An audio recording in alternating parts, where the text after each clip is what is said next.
Kumain lang daw ako ng gusto kong kainin. Ito yung boss ko na pang-apat. Halimbawa, magbabayad siya sa akin ng 50 euro. Ginagawa niya 50 euro lagi binabayad niya. Lagi siyang may tip sa akin na 10 euro. Para sa ating mga kababayan na OFW, mga Pilipinong lumaban sa hamon ng buhay, nagpakatatag at iniis ang lahat. Salud sa inyo mga kababayan.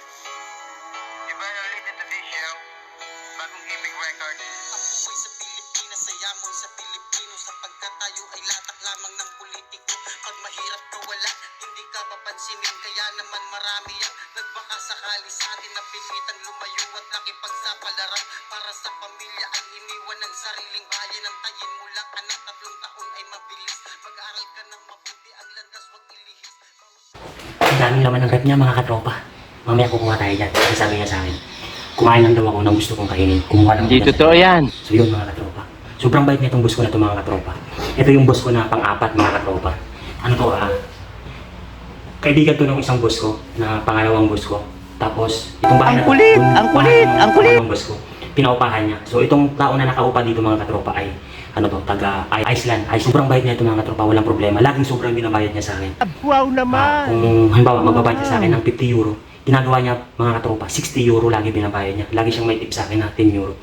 Talagang, kaya hindi ko ito mahindihan pagka nag-chat sa akin to na pinapapunta ako dito para maglinis. Kasi minsan kasi mga katropa, nag-chat na lang siya sa akin na papupuntahin ako dito para maglinis ako. Kasabay nitong taga ay kayo ang dahilan, kaya ng ibang bansa din nakalimot at tumawag upang mga musta. Nilalabanan ng lungkot na sa puso tumutos pa araw-gabi ay mag-isa, halos walang naging sandalan. Sarili ang kayakap sa malambot mong naunang gustuhin mong umuwi upang sa inyong makayakap ay hindi pa rin pwede karugtong ng pagsisikap.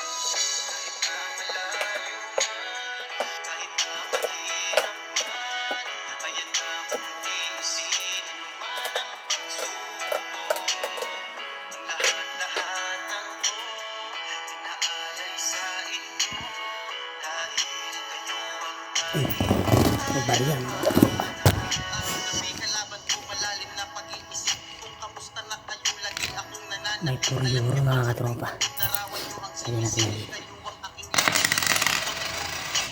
Hindi natin kukunin yan dahil hindi sa atin yan mga katropa. Lagi ko kayong lakas sa araw-araw na paghamon sa akin ng tadhana upang mag-isang pumayag para sa inyo ito. Gusto ko kayong itagunon upang inyong maranasan buhay na dinanas ko. Meron na akong naipong papadala sa inyo. Sige mamasyal kayo, mamili ng gusto nyo.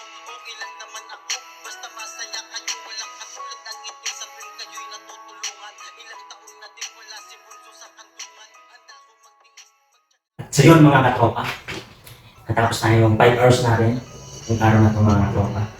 At wala dito si boss, iniwan lang nila ako. At may dumating siya mga bisita dito, nandito na naka-stay ng 1 linggo. Ito na ulit siya sa akin kung kailan ako babalik. So yun mga katropa, nakatapos na naman tayo ng isang magandang trabaho sa araw na ito. At bye-bye mga katropa, hanggang sa muli. God bless sa ating lahat.